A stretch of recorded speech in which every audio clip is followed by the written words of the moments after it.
اسی لیے حضرت حنظلہ کو غسیل الملائکہ، آپ حالت جنابت میں تھے۔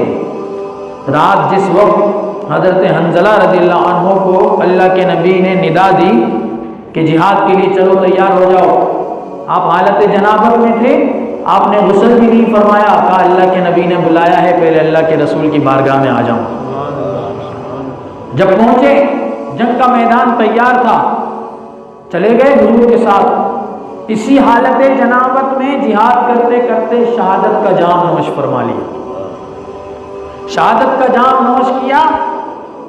جب بعد میں مسلمانوں کے جسموں کو ڈھونڈا گیا شہیدوں کے، تو اس وقت حضرت حنظلہ کا جسم موجود نہیں تھا۔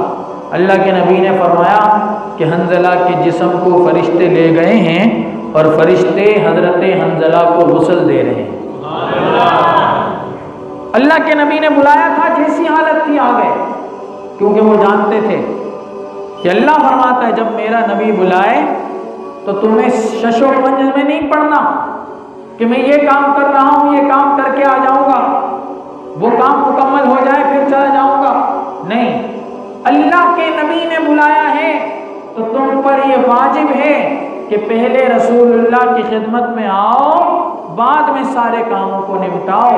حتیٰ کہ حضور نے خود بتا دیا حضرت ابی ابن کعب سے یہ کہہ کر کہ ابی ابن کعب، جب میں تمہیں بلاؤں اور تم نماز ہی کیوں نہ پڑھ رہے ہو تو پہلے میری خدمت میں آؤ، بعد میں اپنی نماز کو مکمل کرو۔